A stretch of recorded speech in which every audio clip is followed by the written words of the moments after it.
ତକ୍ଷକ ନାଗ। ତକ୍ଷକ ନାଗଙ୍କ ରହଣି ପାତାଳ ମଧ୍ୟରେ ହୋଇଥାଏ। ପରୀକ୍ଷିତଙ୍କ କାହାଣୀ ତ ଆମେ ସମସ୍ତେ ଜାଣିଛେ।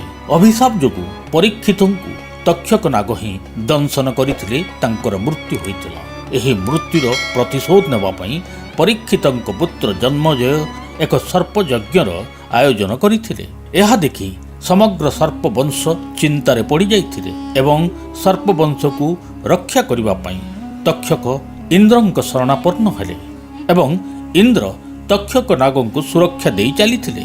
କିନ୍ତୁ ଏହି ଯଜ୍ଞର ପ୍ରଗାଢ଼ତା ଏତେ ବେଶୀ ଥିଲା ଯେ ଅନେକ ସର୍ପ ଏହି ଯଜ୍ଞ କୁଣ୍ଡରେ ପଡ଼ି ଧ୍ୱଂସ ହୋଇଯାଇଥିଲେ ଏବଂ ଯଜ୍ଞର ଆହ୍ୱାନରେ ହିଁ ତକ୍ଷକ ମଧ୍ୟ ଭିଡ଼ି ହୋଇ ଆସିଲେ ଯଜ୍ଞକୁଣ୍ଡ ପର୍ଯ୍ୟନ୍ତ।